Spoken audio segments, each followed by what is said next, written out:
الحمدللہ رب العالمین والصلاة والسلام علی نبینا محمد وعلی آلہ وصحبہ اجمعین، اما بعد۔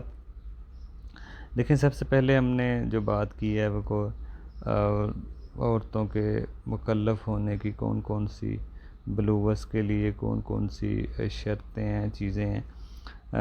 اس کے بعد آج جو ہم دیکھیں گے کہ بچوں کو تعلیم کے جو سب سے پہلے بات کی کہ عقیدہ سیکھنا چاہیے، اس کے بعد طہارت کے مسائل سیکھنے چاہیے، ٹھیک ہے نا۔ عقیدہ توحید عورتیں سمجھیں اور اس کے بعد طہارت کے مسائل کو سمجھیں۔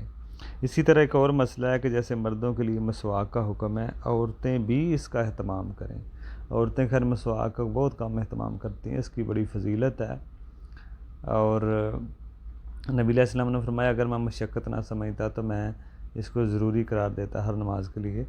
تو اس لیے ضروری فرض تو نہیں، لیکن اس کی فضیلت بڑی ہے، دونوں کے لیے اہتمام کریں یہ اور ساتھ ہی اداب فطرت میں بھی ہے ایک چیز مسواک کا کرنا۔ اسی طرح آگے جو مسئلہ ہے وہ ہے اداب فطرت میں عورتوں کے ناخن کاٹنا۔ دیکھیں، بعض عورتوں میں یہ بھی فیشن چل رہا ہے، وہ عورتیں بڑے ناخن کرتی ہیں۔ بڑے ناخن یہ ایک گندگی ہے، ناخنوں کو نہ کاٹنا یہ گندگی ہے، اور یہ حیوانوں کی مشابہت ہے، ٹھیک ہے نا۔ یہ حیوانوں کی مشابہت ہے۔ آج عورتیں بڑے بڑے ناخن رکھتی ہیں، اور بلکہ ہر ہفتے کاٹنے چاہیے۔ اصل تو یہ ہے کہ جب ناخن بڑے ہو جائیں تو اس کو کاٹ لیں، 40 دن سے زیادہ نہ کریں، ورنہ عورت گناہ گار ہوگی۔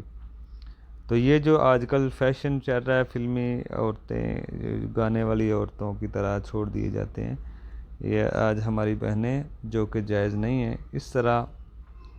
اسی طرح اس سے ہی مسئلہ جڑا ہے کہ بغلوں اور زیر ناف بال کو بھی صاف کرنا، یہ بھی فطرت میں سے ہے۔ اس کی مدت بھی 40 دن ہے، ٹھیک ہے نا۔ اس کی مدت بھی 40 دن ہے، یہ بھی کہ آداب فطرت میں ایک چیز ہے۔ اسی طرح عورتوں کا سر کے بالوں کو چھلانا یہ بھی منع ہے، بالوں کو یعنی کہ چھوٹا کرنا۔ دیکھیں، عورتوں کا جائز ہے، چھوٹا وہ کر سکتی ہیں کسی کے اگر مشابہ نہ ہو، لیکن بہتر نہیں ہے۔ کسی کی مشابہت میں اگر فاسق فاجر جو لوگ ہیں ان کی مشابہت میں اگر چھوٹا کریں تو یہ جائز نہیں ہے، ٹھیک ہے نا۔ ہاں، دوسرا اگر آپ چھوٹا کر رہے ہیں تو اس میں زینت نہ کریں، بے پردگی نہ ہو، اور کسی کافر اور فحش عورت کے مشابہ نہ ہو۔ یہ کچھ شرائط ہیں اگر کوئی بالوں کو چھوٹا کر رہا ہے شوہر کے کہنے پہ، بلکہ شوہر سے اجازت بھی لینا چاہیے۔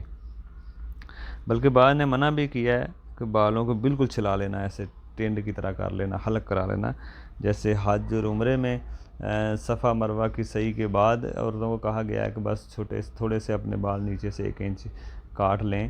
تو وہاں پہ اگر اتنا اس کا حکم نہیں ہے تو پھر عام حالات میں بعض اہل علم کہتے ہیں کیسے حکم ہو سکتا ہے، کیونکہ یہ عورتوں کی زینت ہے۔ لیکن پھر بھی شوہر کے کہنے سے یا کسی غیر کے مشابہت نہ ہو، عورتیں چھوٹا موٹا بال کاٹ لیتی ہیں، یہ بھی زینت میں چیز ہے، تو اس میں بہرحال کوئی مسئلہ نہیں ہے۔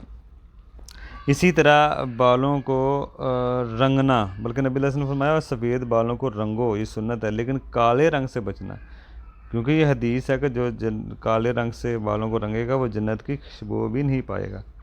یہ لوگ یہ سمجھ لیں مرد ہوں یا عورتوں ہوں، دونوں کے لیے یہ مسئلہ ہے، کالے رنگ سے بچنا ہے۔ بعض کہتے ہیں جی 40 کے بعد کر سکتے ہیں رنگ، لیکن اس کی کوئی واضح مسئلہ نہیں ہے، دلیل نہیں ہے کہ 40 کے بعد۔ اصل حکم یہی ہے کہ یہ دھوکہ ہے۔ اب کالا رنگ نہ مرد لگائیں بالوں پہ نہ عورتیں لگائیں، کیونکہ نبی علیہ السلام نے اس سے منع کیا ہے، اور وہ جنت کی خوشبو تک نہیں پائے گا جو بالوں کو رنگتے ہیں۔ تو یہ چیز کا بھی بہرحال اس میں خیال رکھا جائے، بالوں کے جو رنگنے کی بات ہے۔